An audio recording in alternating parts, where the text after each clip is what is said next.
তাহলে কি হচ্ছে যে প্লেটা যখন শুরু হচ্ছে অ্যাক্ট 1, সেখানে আমরা দেখছি যে একটা সলিসিটার্স ফার্ম রয়েছে। সলিসিটার্স ফার্ম মানে হচ্ছে যে যেটাকে বলে ওই যে মানে লয়ার্স ফার্ম। তা লয়ার্স ফার্ম, লয়ার আর সলিসিটরের মধ্যে একটা বেসিক ডিফারেন্স এটাই যে আহ, মানে লয়ার তারা হচ্ছে যে লিগাল স্যুট মানে কেস তারা হ্যান্ডেল করে, মানে তারা হচ্ছে যে কন্ডাক্ট করে, মানে আদালতে তারা যে যখন বিচার হয় তারা সেই সেই সেখানে তারা কাজ করে। কিন্তু সলিসিটররা কিন্তু তারা কোনো কেস হ্যান্ডেল করে না, তারা হচ্ছে লিগাল অ্যাডভাইসারের কাজ করে। তো যাই হোক, দ্য সলিসিটার্স ফার্ম তার মানে হচ্ছে যে এখানে অনেক লয়ার্স তারা আসে এবং সেখানে যে যেখানে লয়ার্সদেরকে লিগাল অ্যাডভাইস দেওয়া হয়, মানে লয়ার্সদের একটা অফিস আর কি। তো যাই হোক, তো সলিসিটার্স ফার্মে সেখানে একজন ক্লার্ক বা ম্যানেজিং ক্লার্ক, তার নাম হচ্ছে কক্সন, COKESON, কক্সন। তা তখন শুরুতে দেখা যাচ্ছে যে he is working in his table and he is adding up some figures in a bank passbook। এবং সেখানে তখন কি হচ্ছে যে he is A 60-year-old man. এবং তখন হচ্ছে যে সেই অফিসের একজন অফিস বয় আর কি, যার নাম হচ্ছে সুইডল, SWEEDLE, সুইডল। He comes to tell Coxon that somebody is willing to meet someone whose name is Felder. Felder যে আমাদের এই প্লের প্রোটাগনিস্ট। তা কেউ একজন এসেছে যে ফেল্ডারের সঙ্গে মিট করতে চায়। তাই ফেল্ডার কে? সে হচ্ছে যে ওই অফিসেরই, ওই ফার্মেরই একজন junior clerk.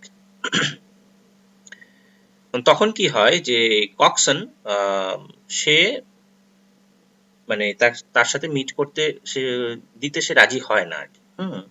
So he is hesitant in permitting that private meeting or interview in that office, কারণ এটা যে রুলস এর বাইরে, যে বাইরের কেউ কোনো পার্সোনাল কারণে সে দেখা করতে পারে না কোনো যে অফিসিয়াল স্টাফের সঙ্গে, এবং সে তখন রাজি হয় না আর কি।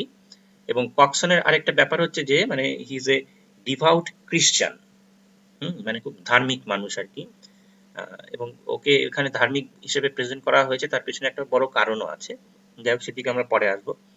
So he is a devout Christian and he adheres to the Christian principles.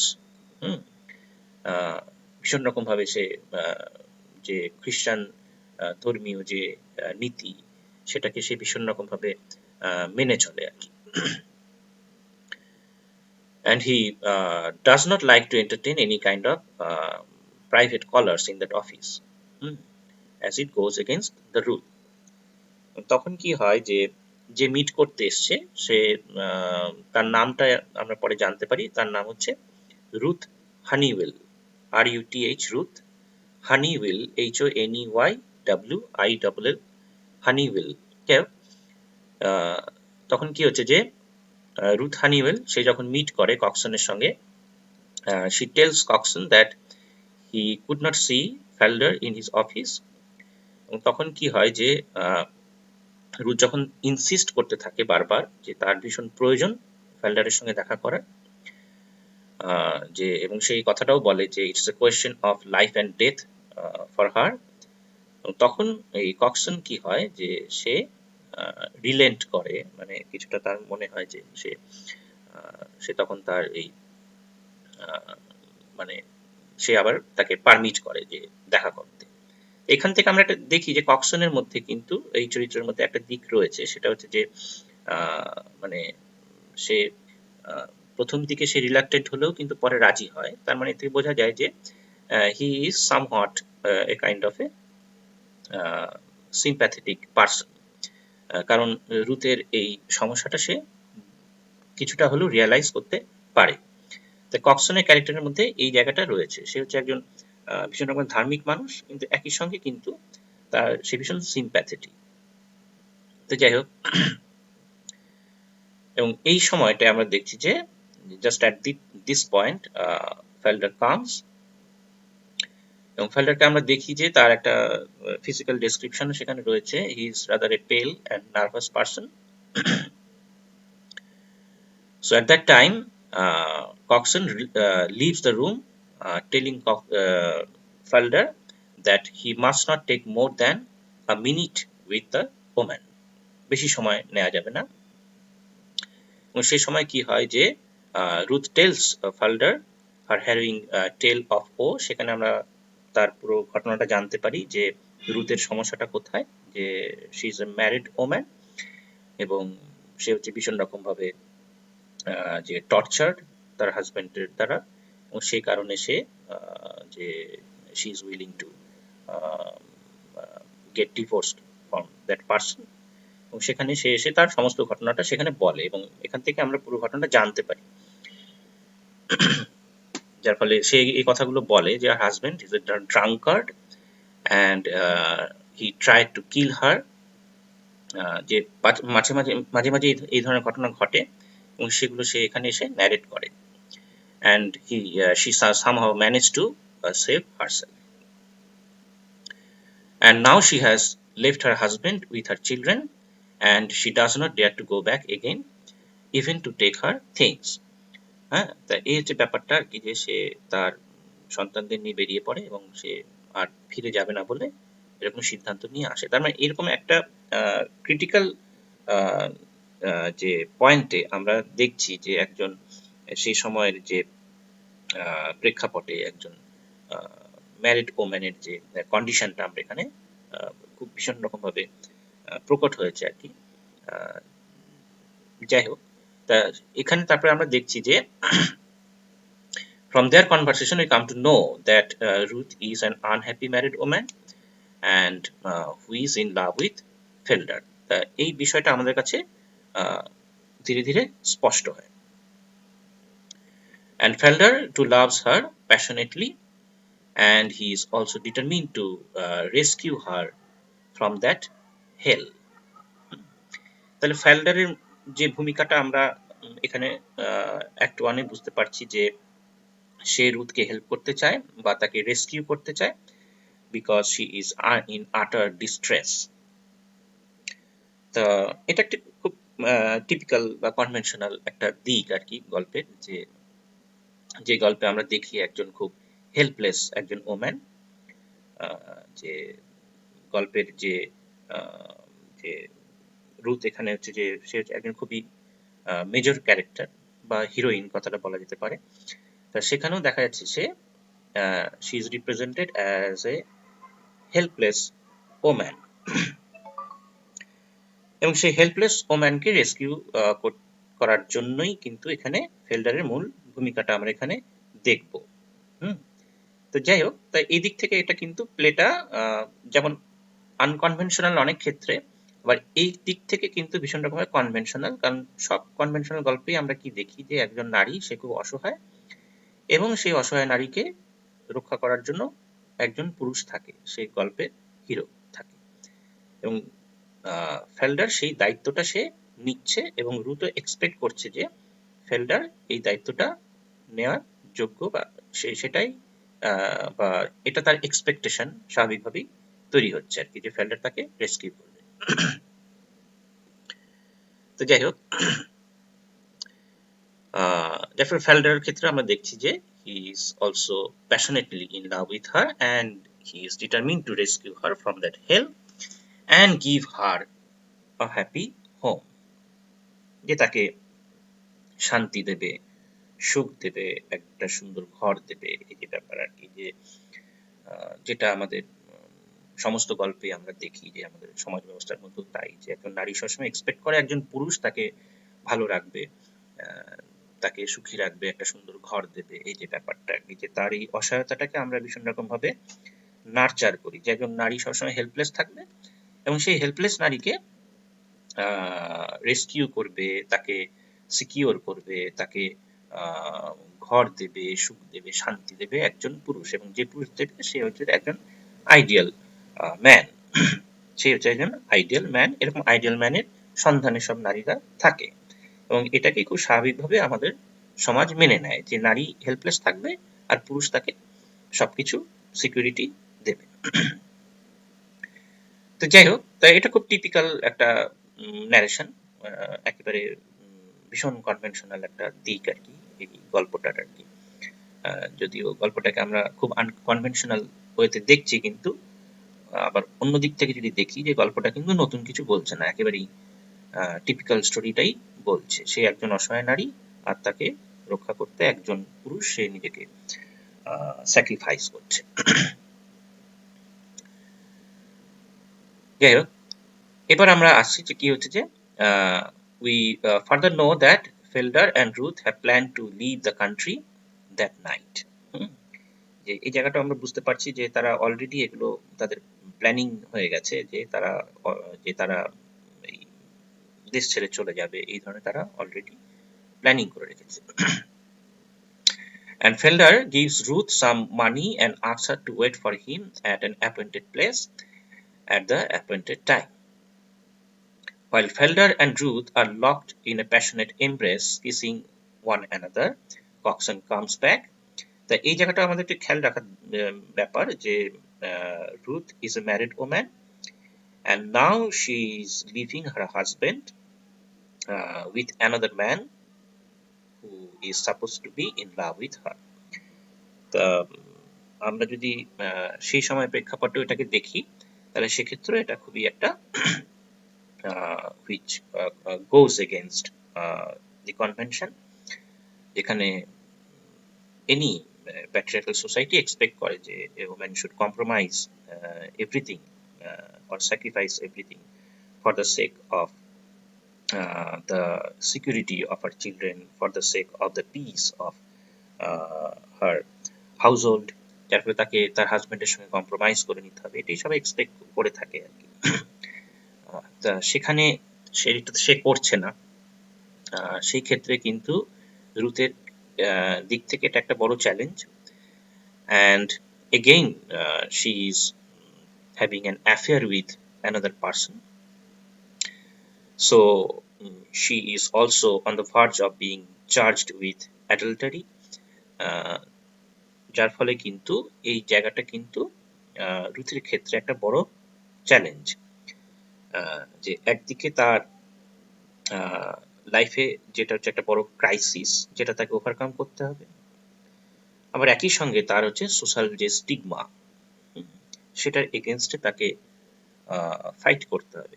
যার ফলে আমরা এখানে দেখছি যে রুথের দিক থেকে এই স্ট্রাগলটা কিন্তু খুবই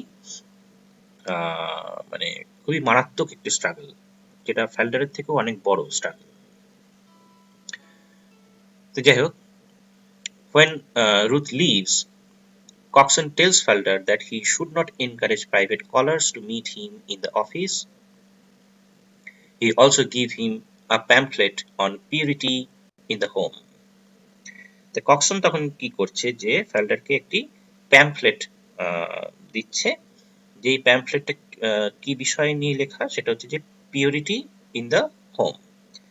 তাহলে এর থেকে আমরা খুব সহজ একটি মেসেজ পেয়ে যাচ্ছি যে যেহেতু কক্সন একজন ডিভাউট ক্রিশ্চান, যার ফলে he is obsessed with the idea of purity in respect of যে human relationship, particularly man-woman relationship or in marital relationship.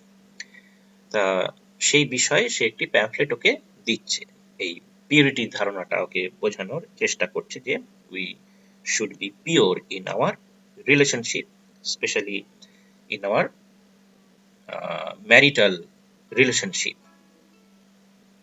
বোঝা গেল? তা সেই ক্রিশ্চিয়ানিটির যে ধারণাটা, যে পিউরিটির, সেই ধারণাটার সঙ্গে এখানে আমরা অনেক কিছু এখানে জুড়তে পারি। তো যাই হোক, তা যেখানে হচ্ছে যে মনে করা হয় যে একটি কনভেনশনাল যে আমাদের যে সেন্স অফ যে মোরালিটি, যেখানে মনে করা হয় যে ম্যারিটাল রিলেশনশিপে এই পিউরিটিটা মেনটেন করা উচিত, that a married woman cannot have affair with another man, she should maintain that purity. তাহলে কি হচ্ছে এই পিউরিটির যে ধারণাটা, যেটা হচ্ছে যে ইম্পোজ করে দেওয়া হয় সমস্ত নারীর ওপর, পিউরিটি ধারণা যখন আসে তখন কিন্তু আমরা একজন নারীর কথাই চিন্তা করি, একটা পুরুষের কথা কখনোই চিন্তা করি না। তা যাই হোক, যার ফলে এই পিউরিটির এই বোঝাটা একজন নারীকেই বইতে হয়, এবং সেই বিষয়ে কিন্তু সবচেয়ে বেশি সচেতন হচ্ছে ধর্ম। যে ধর্ম আমাদের শেখায় যে নারীর এই পিউরিটিটা ভীষণ প্রয়োজন, কারণ সেটা না হলে তার কোনো মূল্য থাকে না। এবং ফ্যামিলি, ম্যারিটাল রিলেশনশিপ, কারণ ম্যারিটাল রিলেশনশিপকে ধর্ম কি মনে করা হয়, যে এটা যে ধর্মে এটাই মনে করা হয় এটা হচ্ছে সবচেয়ে পবিত্র একটা বন্ধন আর কি, ভীষণ পিওর একটা রিলেশনশিপ। যদিও পিউরিটির ধারণাটা নিয়ে আমরা যদি ভাবি, তাহলে এই পিউরিটির ধারণাটাই একটা ভীষণ রকম ভাবে একটা কোয়েশ্চেনেবল একটা ধারণা। আদৌ পিউরিটি বলে কিছু হয় কিনা, এটা একটা প্রশ্নের মুখে দাঁড়িয়ে পড়ে, যে পিউরিটি বলতে আমরা যেটা বোঝাই আদৌ সেটা পিওর কিনা। তাহলে পিউরিটির কনসেপ্টটা পুরোপুরিভাবে একটা কনস্ট্রাক্টেড একটা ধারণা, পুরোপুরিভাবে একটা তৈরি করা একটা ধারণা, অ্যাকচুয়ালি পিওর বলে কিছু হয়ই না। তো যাই হোক, পিউরিটি ইন দ্য হোম বলে এই ধরনের একটা প্যাম্পলেট ওর হাতে সে ধরিয়ে দিচ্ছে। তাহলে দেখা যাচ্ছে যে যেখানে একজন ওম্যান সাফার করছে, she is being beaten up by her husband, she is being tortured, attempted to be killed, তার এই যে হেল্পলেসনেস, এটা নিয়ে কিন্তু ধর্ম ভাবছে না। Coxman is not concerned about that crisis of that woman. He is not at all concerned about all these things. Although he is a religious person, a sympathetic person, a devout Christian. তাহলে দেখা যাচ্ছে যে একজন অত্যন্ত ধার্মিক মানুষ, কিন্তু সে একজন নারীর এই অসহায়তা সম্পর্কে পুরোপুরি উদাসীন, এবং সেটা সম্পর্কে সে একেবারেই কনসার্নড নয়। যে কিন্তু সে ভীষণ রকমের কনসার্ন কি বিষয়ে, সেটা হচ্ছে যে পিউরিটির বিষয়ে, যে whether a woman is pure or not, এই বিষয়টা তার কাছে সবচেয়ে বেশি ইম্পর্টেন্ট। তার সাফারিং, তার পেইন নিয়ে কিন্তু সে খুব একটা বেশি কনসার্ন নয়, বা সেটা কিভাবে সলিউশন করা যায় সেটা নিয়ে তার কোনো ভাবনা নেই। তো এই জায়গাটা কিন্তু খুব স্ট্রাইকিং। এখানে দেখানো হচ্ছে যে যে রিলিজিয়াস যে প্রিন্সিপল, এই রিলিজিয়াস প্রিন্সিপলস এর মধ্যেও মানে কিরকম ফ্লজ রয়েছে, ফ্যালাসিজ রয়েছে, যে সেটা কিন্তু যে মানে সে হয়তো জেনারসিটির কথা বলে, সে হয়তো হিউম্যানিটির কথা বলে, সে হয়তো ভালোবাসার কথা বলে, কিন্তু তার এই যে ভালোবাসার কথা, সিম্প্যাথির কথা, জেনারসিটির কথা, তার মধ্যেও কিন্তু অনেক সমস্যা রয়েছে, কারণ সে অনেক দিকেই কিন্তু সে ব্লাইন্ড, অন্ধ, সেই দিকগুলো সে দেখতে পায় না। যাই হোক, but sin here proves beyond doubt that the old man is kind-hearted, forgiving and affectionate in his relationship with the young man, যে সে ফেল্ডারের সঙ্গে তার যে সম্পর্ক, তার মধ্যে একটা অ্যাফেকশনেট রিলেশনশিপ আছে। অ্যাফেকশনেট মানে একটা স্নেহ আছে, স্নেহ আছে, বোঝা গেল? মানে একটা স্নেহের সম্পর্ক, মানে সে ফেল্ডারকে ভালোবাসে, বোঝা গেল? তাহলে যেহেতু সে একজন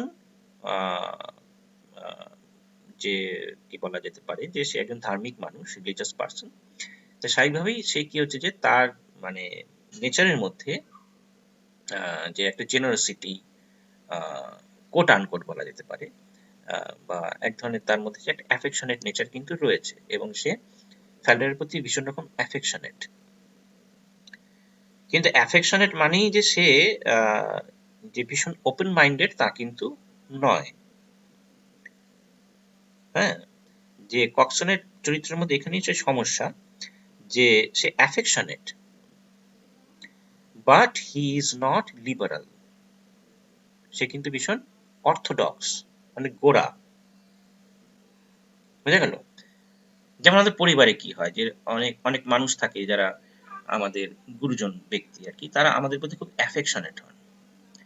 অ্যাফেকশনেট হলেও কিন্তু তারা ভীষণ রকম ভাবে কি হয়, যে আমাদের প্রতি আমাদের ভীষণ রকম ডমিনেট করেন তারা। অর্থাৎ যে কি হয়, যে আমাদের যে পার্সোনাল লাইফ, সেটাকে তারা কন্ট্রোল করতে চায়। কিন্তু তারা আবার আমাদের স্নেহও করে। যেমন আমরা কি হয় যে বাচ্চাদের ভীষণ রকম স্নেহ করি, কিন্তু স্নেহ করি ঠিকই, কিন্তু একই সঙ্গে তাদেরকে আমরা ভীষণ রকমের কন্ট্রোল করি, মানে তাদের সমস্ত স্বাধীনতাকে আমরা রেস্ট্রিক্ট করি, যেটা করা যাবে না ওটা করা যাবে না, বা আমাদের আহ, যে অনুমতির বাইরে, আমাদের পছন্দের বাইরে কিছু করলে আমরা খুব অসন্তুষ্ট হই, কিন্তু একই সঙ্গে তাকে আমরা ভীষণ স্নেহ করি। তাহলে এই স্নেহের মধ্যেও কিন্তু একটা ডমিনেন্স আছে, মানে একটা কন্ট্রোলিং একটা পাওয়ার কাজ করে, যে আমি তোমাকে খুব স্নেহ করি, সুতরাং যে আমি তোমাকে একই সঙ্গে নিয়ন্ত্রণের অধিকার আমার আছে, কারণ আমি তোমাকে স্নেহ করি। এখানে কিন্তু একটা প্রবলেম রয়েছে, যার ফলে আমরা দেখছি যে সে ফ্যালডারের প্রতি সিম্প্যাথেটিক, অ্যাফেকশনেট তার একটা রিলেশনশিপ রয়েছে, কিন্তু একই সঙ্গে কিন্তু ফ্যালডারের আহ, যে আহ, তার দিক থেকে কিন্তু সেই বিষয়টাকে দেখছে না, মানে আহ, সেই লিবারাল আসপেক্ট দিয়ে সে কিন্তু এই রিলেশনশিপটাকে বুঝতে চেষ্টা করছে না, অর্থাৎ হি ল্যাক্স দ্যাট লিবারাল যে ইডিওলজি।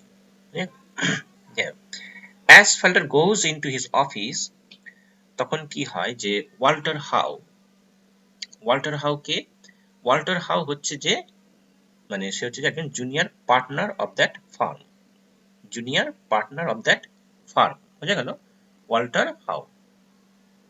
ঠিক আছে,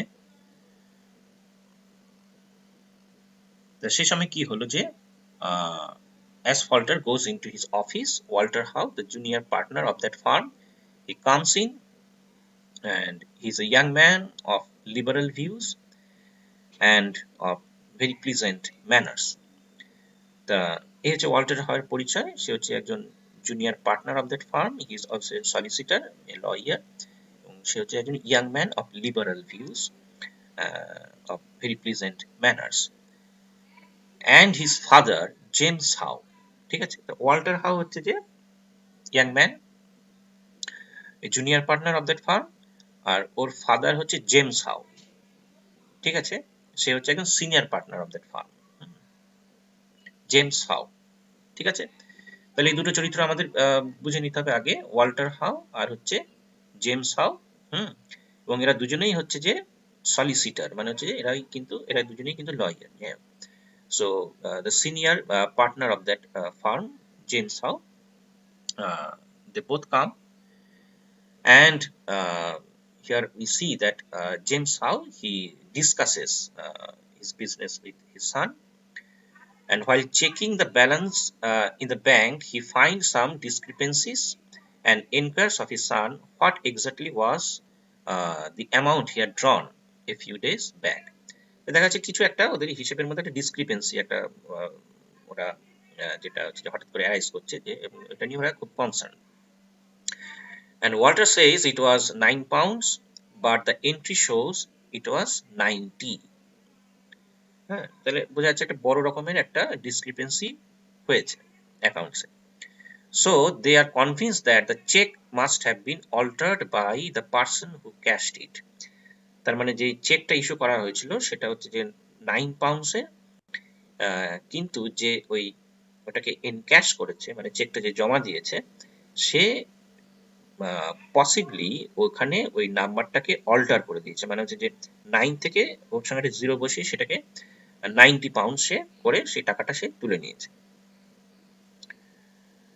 So now Coxon gave the check to Davies, who left to settle in another country on the very day the check was cashed. তাহলে দেখা যাচ্ছে যে এই চেকটা কাকে দেওয়া হয়েছিল এনক্যাশ করার জন্য, ডেভিস বলে একজনকে। ডেভিস, সে আবার কি করেছে যে সে অলরেডি লেফট দ্য কান্ট্রি, সে অস্ট্রেলিয়াতে চলে গেছে, যার ফলে তাকে আর কোনোভাবেই পাওয়া সম্ভব নয়, এবং স্বাভাবিকভাবেই কি হচ্ছে যে একটা মানে সাসপিশন গ্রো করছে যে যে ডেভিস যেহেতু দেশ ছেড়ে চলে গেছে, তার মানে সেই ওই টাকাটা এনক্যাশ করেছে, বা সে ওই চেকটাকে অল্টার করেছে। হ্যাঁ,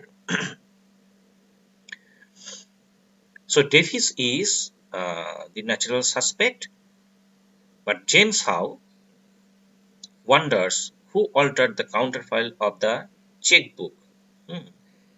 চেকবুকের যে কাউন্টার ফয়েল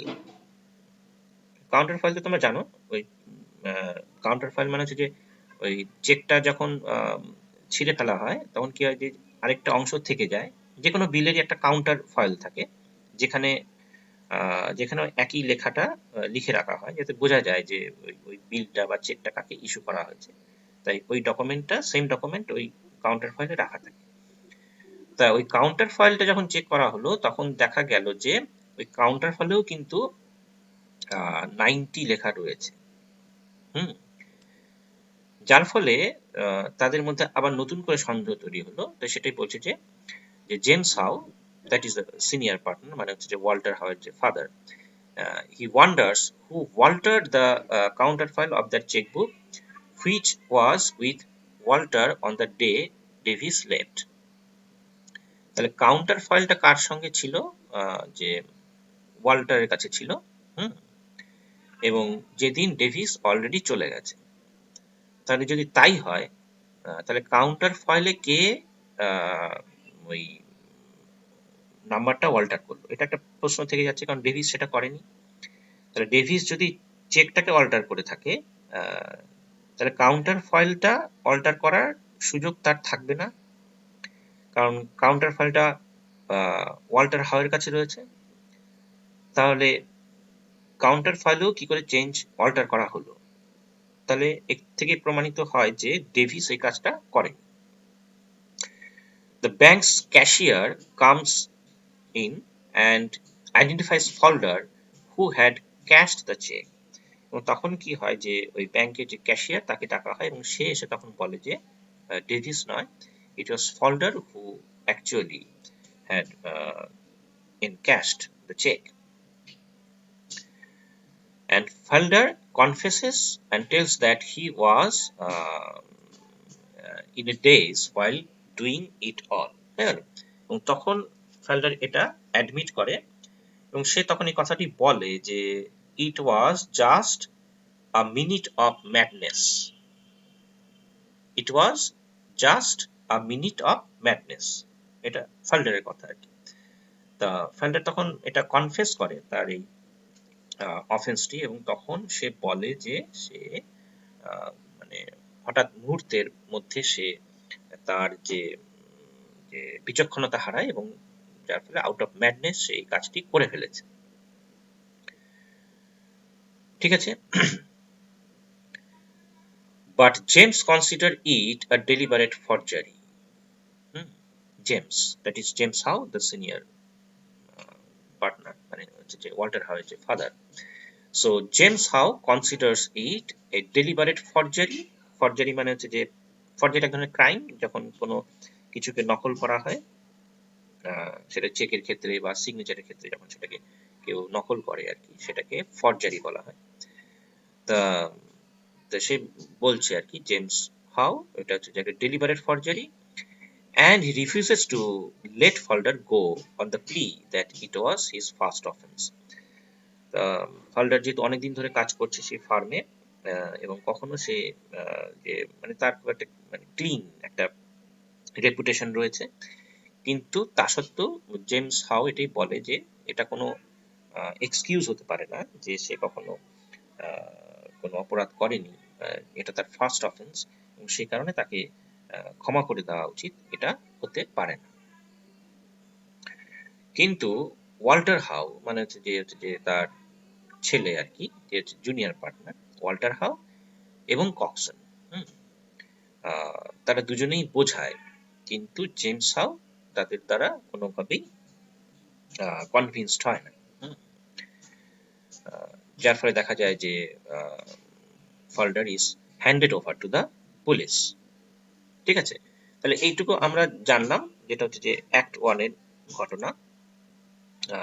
এবার আমরা আসি অ্যাক্ট 2 তে। অ্যাক্ট 2 তে কি ঘটনা ঘটছে? Here we see that Felder is seen in the trial and he is accused of forgery, এবং সেখানে আমরা যে কি দেখছি যে দুজন কাউন্সিল রয়েছে, মানে লয়ার। তাদের একজনের নাম হচ্ছে যে Harold Cleaver, CLEAVER, CLEAVER। Harold Cleaver সে হচ্ছে যে একজন অ্যাডভোকেট, ওল্ড অ্যাডভোকেট, এবং আরেকজন হচ্ছে Hector Frome, HECTOR, Hector Frome, FROME। Hector Frome এ হচ্ছে একজন ইয়াং অ্যাডভোকেট। এই প্লেতে আমরা দেখবো যে ইয়াং অ্যান্ড ওল্ড এর মধ্যে কিন্তু একটা বেশ যে যে কি বলা যেতে পারে যে মানে এক ধরনের যে ইয়াং এবং ওল্ডকে যে পরস্পরের কন্ট্রারি হিসেবে রিপ্রেজেন্ট করা হয়েছে। যারা ওল্ড পিপল তাদেরকে একটু যে অর্থোডক্স হিসেবে দেখানো হয়েছে, যারা ইয়াং তারা অনেক বেশি লিবারাল, এইভাবে রিপ্রেজেন্ট করা হয়েছে। তো যাই হোক, হেক্টর ফ্রোম সে হচ্ছে একজন ইয়াং অ্যাডভোকেট। সে হচ্ছে defence counsel, defence counsel, COUNSEL, defence council.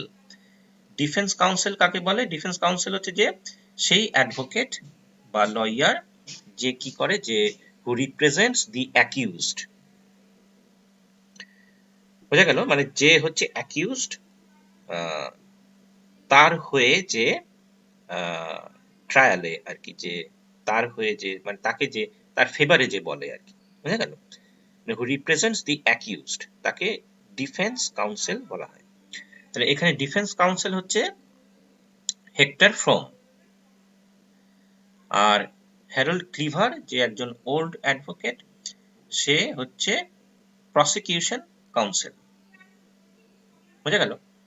দুজন লয়ার থাকে, একজন মানে হচ্ছে যে অ্যাকিউজড মানে আসামির পক্ষ হয়ে বলে, আর আরেকজন হচ্ছে মানে আইনের পক্ষ হয়ে বলে, সরকার পক্ষের হয়ে বলে। বোঝা গেল? মানে যাকে বলা হয় প্রসিকিউশন কাউন্সিল, মানে যার কাজ হচ্ছে যে আসামিকে অপরাধী প্রমাণ করার, এটা তার উদ্দেশ্য। বোঝা গেল? মানে he is a representative of the prosecuting authority. বোঝা গেল? মানে সে হচ্ছে যে কি হয়, মানে he is usually employed by the police or public prosecution service. বোঝা গেল? মানে তাকে সরকার বা পুলিশ তাকে হায়ার করে, যে সরকারি হচ্ছে যে লয়ার ওই ছাড়া।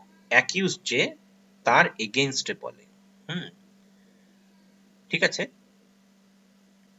মানে his role task is to prove that the accused is guilty.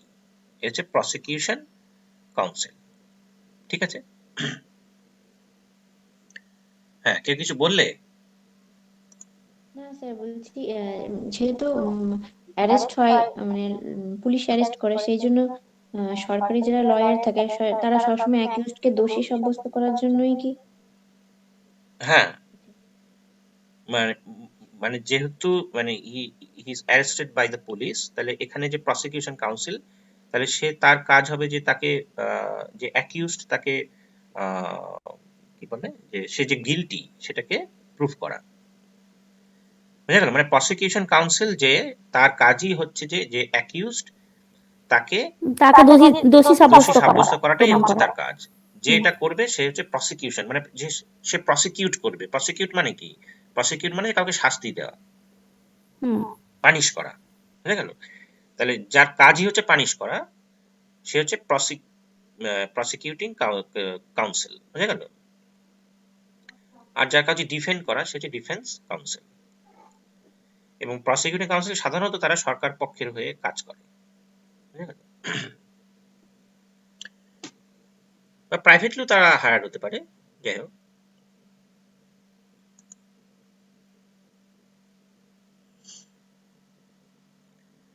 আচ্ছা, তাহলে এখানে আমরা কি দেখছি যে the prosecution counsel he wants the accused to be convicted and sentenced, যেটা স্বাভাবিক, যেটা তার কাজ। for the forgery is already proved, মানে এটা তো নতুন করে প্রুভ করার কিছু নেই যে ও গিলটি, এটা অলরেডি প্রুভড হয়ে গেছে। and he argues that the offense was well planned and deliberate. Holder altered the check and took a long time to alter the counterfile, মানে শুধুমাত্র যে ও চেকটাকে অল্টার করেছে তা নয়, এবং পরে ও কাউন্টার ফাইলটাকেও অল্টার করেছে। তবে এর থেকে বোঝা যায় যে he didn't do it just in a minute of madness. it was well planned. So Fuller's crime is shown to be all the more unpardonable, মানে কোনোভাবে এটাকে ক্ষমা করা যায় না, because while altering the check and the counterfoil, he believed that Davis would be the prime suspect. তাহলে এটা আরো একটা বড় ক্রাইম, যে সে কি করেছে, যে সে এমনভাবে এমন একটা সময়ে চেকটাকে সে ফর্জ করেছে যাতে কি হয় যে ডেভিস প্রাইম অ্যাকিউজড হবে বা প্রাইম সাসপেক্ট হবে আর কি, অর্থাৎ দোষটা তার উপর পড়বে না। তাহলে সেটা আরেকটি crime. Thus he took his time to consider the entire process and to shift the blame to an innocent person who was no longer there to defend himself. তাহলে প্রসিকিউশন কাউন্সিল এইভাবে সে যে বিষয়টাকে রিপ্রেজেন্ট করছে। এবং সেই সময় কি হয় যে ডিফেন্স কাউন্সিল যে হচ্ছে hectare from, he does not deny that Fulder had altered the check, but then he analyzes the circumstances that made him commit the crime. তাহলে ডিফেন্স কাউন্সিল হেক্টর ফ্রমের কাছে একটাই একমাত্র যে মানে উপায় হতে পারে যে তাকে সেভ করার, to prove him not guilty, সেটা কি হতে পারে যে তাকে মানে যে সে একটা কোনো বিশেষ সার্কামস্টেন্সেস সে একজন ভিকটিম, এটা বোঝানো। যদিও এটা কোনো ট্রায়ালে এইভাবে এটাকে বলে যে তাকে ইনোসেন্ট হিসেবে ডিক্লেয়ার করা যায় না, যে সে একটা সার্কামস্টেন্সের ভিকটিম, মানে একটা পরিস্থিতি সে শিকার হয়ে এই কাজটা সে করেছে এবং তাতে সে অপরাধী নয়, এটা বলা যায় না বা এইভাবে কাউকে প্রুভ করা যায় না। হয়তো শাস্তি কিছুটা কম করা যেতে পারে, কিন্তু সে অ্যাকিউজড সে হবে, কারণ যে কোনো অপরাধী সে নিজেকে বলতে পারে সে পরিস্থিতির শিকার, এবং অ্যাকচুয়ালি যে কোনো ক্রাইমই কিন্তু পরিস্থিতির উপরে নির্ভর করে। তো যাই হোক, কিন্তু হেক্টর ফ্রম সেই কথাটাই সে বলছে, এবং সেখানে মূল উদ্দেশ্যটা হচ্ছে যে এই প্লেটার যে আসল উদ্দেশ্য সেটা হচ্ছে যে যেটা আমরা জানি যে জাস্টিসের যে ধারণাটা, যেটা হচ্ছে যে কনভেনশনাল যে ধারণা জাস্টিস, সে আদৌ আমাদের যে লজ অ্যান্ড রেগুলেশন সেগুলো আদৌ কোনোভাবে, লিগাল যে প্রসিডিংস সেগুলো আদৌ কোনোভাবে জাস্টিস দিতে পারে কি নয়, পারে কি পারে না। কারণ জাস্টিসের ধারণা তো অনেক বেশি খুব প্রোফাউন্ড একটা ধারণা, যে সেটা আদৌ লিগাল প্রসিডিংস এর মধ্যে দিয়ে জাস্টিস আদৌ সেটাকে এক্সিকিউট করা যায় কিনা, এটা একটা বড় প্রশ্ন। সেটা আদৌ হয় না, সেটা এখানে দেখানো হবে। সেই কারণেই হেক্টর ফ্রম হচ্ছে যে বলা যেতে পারে সে হচ্ছে যে আমাদের যে গ্যালসওয়ার্দির যে মানে মাউথপিস, সে ওই জায়গাটিকেই তুলে ধরবে। So defense counsel Hector From, he does not deny that Fulder had altered the check, but he analyzes the circumstances that made him commit the crime. হ্যাঁ, যে পার্টিকুলার সার্কামস্টেন্সেস যেটা তাকে বাধ্য করেছে এই ক্রাইমটা করতে। He loved Ruth, the unhappily married woman, and wanted to save her from the hell in which her husband treated her cruelly. তাহলে রুথের aspect থেকে এটাকে দেখানো হচ্ছে, and her husband tortured her and almost strangled her to death only that morning. So সেখানে আমরা কি দেখছি যে সেই কথাগুলো সে বলছে যে so in যে কি বলা যেতে পারে, in desperate যে bid to get money, Fulder saw the check as a godsend. হ্যাঁ, যে হঠাৎ করে সে যখন হাতে চেকটা পায় তখন তার কাছে মনে হলো যেন যে এটা গডসেন্ট, মানে হচ্ছে যে যেন ঈশ্বরই তার হাতে এই সুযোগটা পাইয়ে দিয়েছে, যে সে চাইলেই এখন সে টাকাটা পেতে পারে, কারণ যেহেতু অলরেডি সে প্ল্যান করেছে যে সে রুথের সঙ্গে সে পালিয়ে যাবে। And that is why in a moment of madness he altered it. Later he altered the counterfoil too, to avoid a row and to ensure a safe passage. So Felder did never think of committing forgery before, but to save Ruth, he could not help doing that. হ্যাঁ, তাহলে এখানে দেখা যাচ্ছে যে ওর ফেল্ডারের যে helplessness এটাকেই emphasize করা হচ্ছে by the Defense Council. So both the forgery and Felder's relation with a married woman were immoral in its eyes. Hence, Felder was unanimously found guilty. তাহলে কি হলো যে যেটা স্বাভাবিক যে এভাবে যেহেতু ডিফেন্ড করা যায় না ক্রাইমকে, as it is expected যে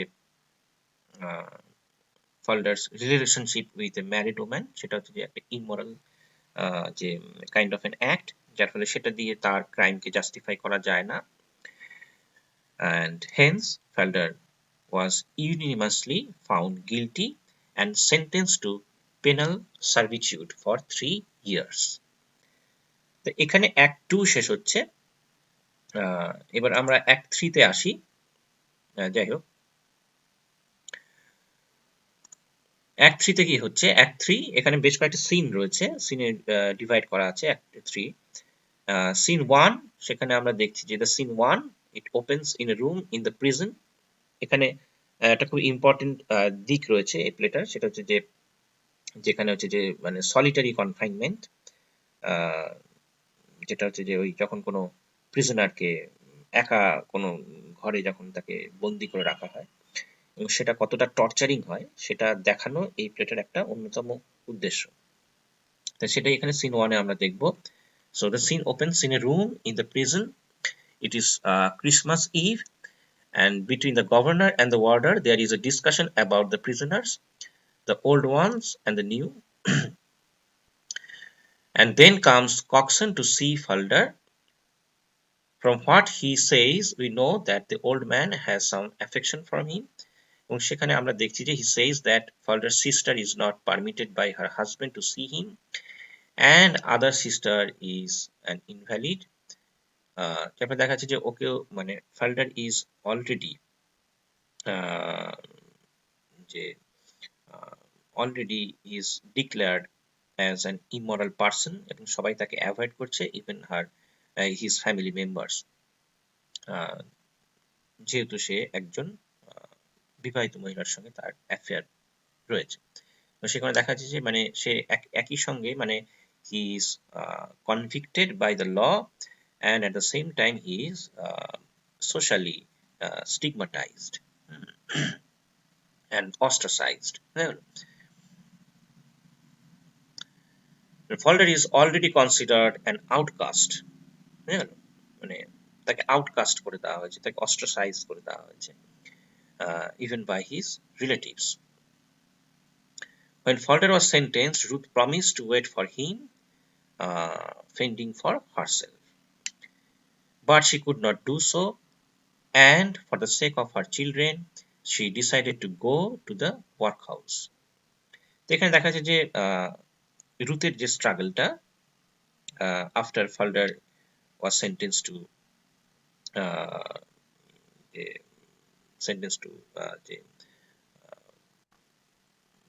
3 years imprisonment, এবং তখন কি হচ্ছে যে এই সময়কালটায় যে রুথের যে স্ট্রাগলটা সেটা আমরা এখানে কক্সনের মাধ্যমে জানতে পারছি। যে সে কি করছে যে just to fend for herself and her children, she decided to go to the workhouse.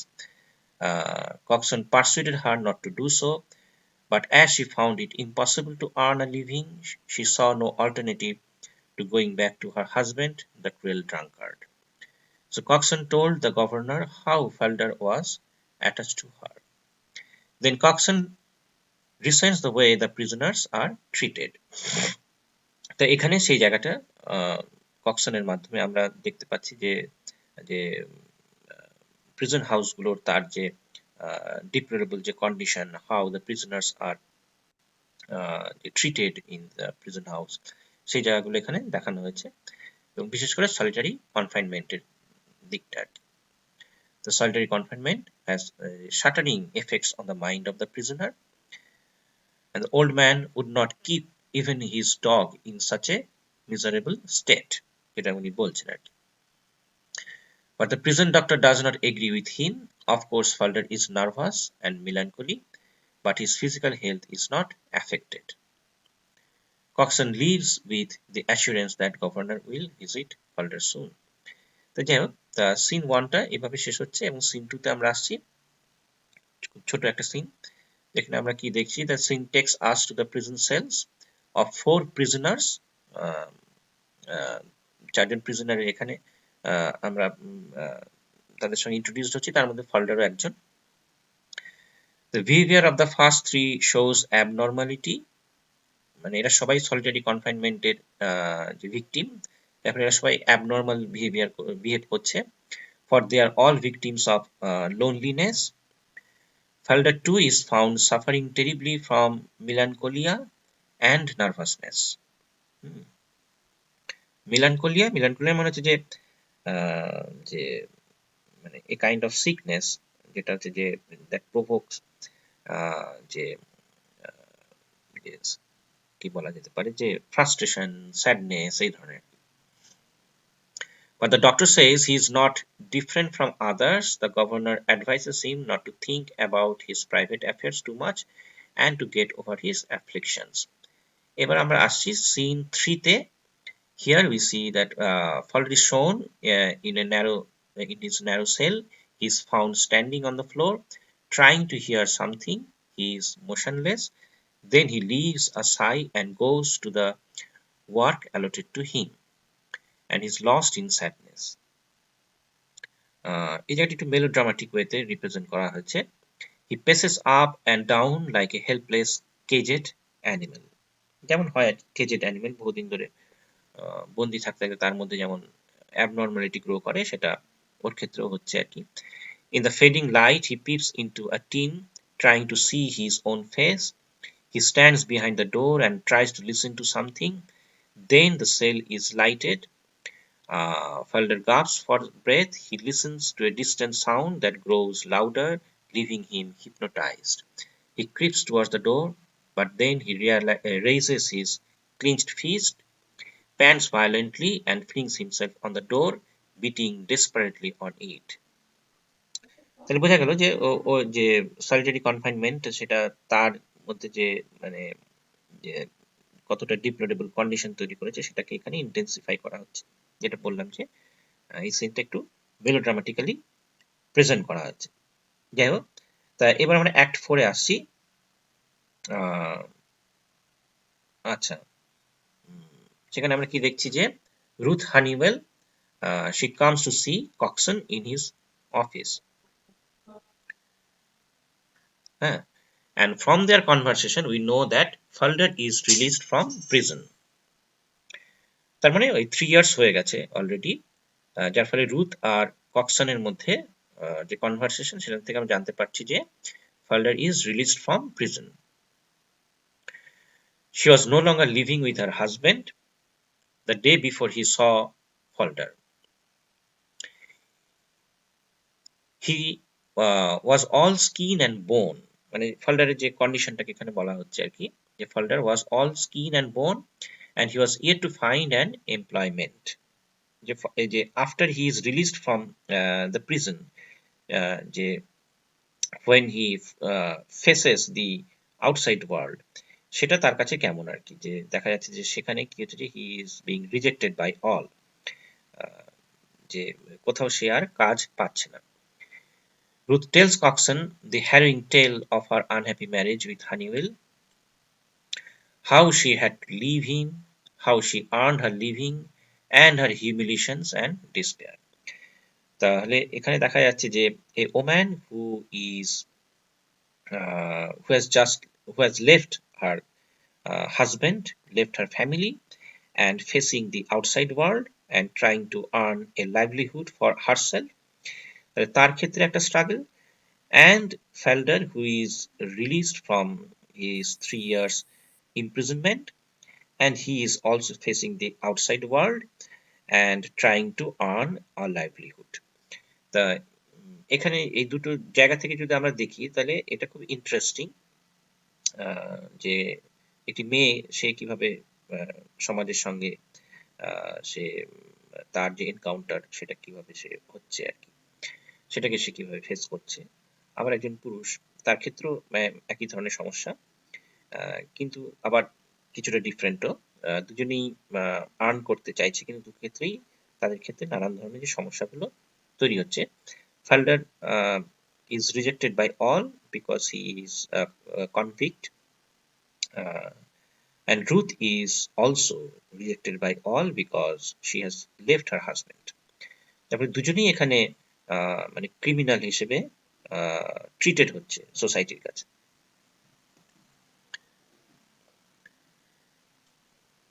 But even here we see that Ruth pleads for Felder to let him have another chance, যে তাকে আবার যাতে same ফার্মে তাকে যাতে কাজ দেওয়া হয়। Felder had tried elsewhere, but when it was found out that he was a convict, he was hounded out, যেটা বললাম আর কি। And Coxon tells Ruth that he will talk with his employers and let her know if they were agreeable to giving him another chance. There of course is a vacancy, though another man is going to join. Somehow that man has to be kept away, but before Coxon could talk to his employers, Felder comes in. Coxon is embarrassed. Felder just asks for a chance, for he thinks he has paid enough for what he did. যে ও যে অপরাধ করেছে তার জন্য যথেষ্ট ও suffer করেছে, এবং তাকে আবার মানে রিক্রুট করা হোক, এরকম একটি সে প্লি রাখছে কক্সনের কাছে।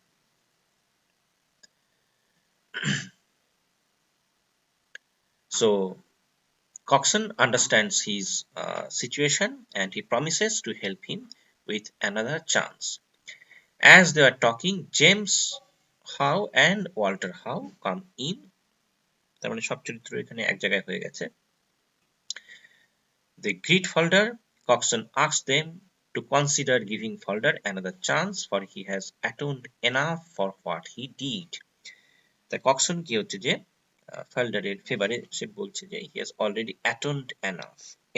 Atoned কথাটা এখানে ইউজ করা হচ্ছে, এটা রিলিজিয়াস টার্ম, যেটাকে বলা হয় যে মানে কোনো সিন করলে, পাপ করলে তখন কি হয় যে তাকে অ্যাটোন করতে হয়, মানে প্রায়শ্চিত্ত করতে হয়। তো সে অলরেডি সেটা করেছে, তাই তাকে আবার ফিরিয়ে নেওয়া উচিত। Walter is all sympathy for Felder, but James would like Felder to dissociate himself from Ruth. তো জেমস হাউ তখন কি বলছে, মানে ওয়াল্টারের ফাদার, যে কন্ডিশন একটাই, যে you should dissociate yourself from Ruth, যে we can recruit you but you have to dissociate yourself from Ruth, মানে you can't have any relationship with Ruth, যে এটা অ্যাকসেপ্ট করা যাবে না। যদিও প্রফেশনের সঙ্গে তার পার্সোনাল রিলেশনশিপের কোনো কানেকশন নেই অ্যাকচুয়ালি, কিন্তু এই দুটোকে এখানে জুড়ে দেওয়া হচ্ছে, যেটা হয়ে থাকে আর কি। ঠিক আছে। So Felder, naturally he does not agree, but Ruth promises that she will keep away from him. After this, James agrees to employ Felder in his office again, but that is not to be. When the stage is ready for a happy ending, Detective Sergeant Wister comes again. Felder has failed to report himself of late, and so he must be punished for the lapse. তা যাই হোক, তার এই শেষের দিকে কি হলো যে আবার একটি যে একটা টার্ন এলো, যে he is to be punished again because he has failed to report himself, যেটা ওই নিয়মের মধ্যে থাকে, যারা যখন কেউ রিলিজড হয় ফ্রম পানিশমেন্ট তাকে আবার রিপোর্ট করতে হয় আর কি বারবার গিয়ে, কিন্তু সেটা সে করেনি। This time even James resents this and tries to protect Felder, but it is of no avail. Haunting memory of prison drives Felder mad, and he jumps to his death, giving sleep to law. তা শেষের দিকটা একটু over sentimental, একটু মানে কিছুটা coincidental, মানে সেক্ষেত্রে দেখা যায় কিছুটা কনভেনশনালও হয়ে যাচ্ছে প্লেটা, যেখানে tragic protagonist he must fall, he must face the the যে কি বলতে পারে যে মানে the fatal যে end of his life, সেটাই হচ্ছে এখানে। সেই দিক থেকে প্লেটা এখানে একটু কনভেনশনাল হচ্ছে।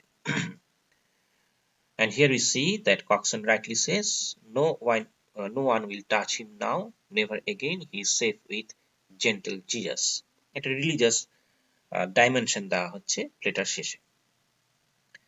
তো যাই হোক, তা মোটামুটি ভাবে হচ্ছে গল্পটা এইরকমই, আমরা এই জায়গাগুলো ডিসকাস করলাম।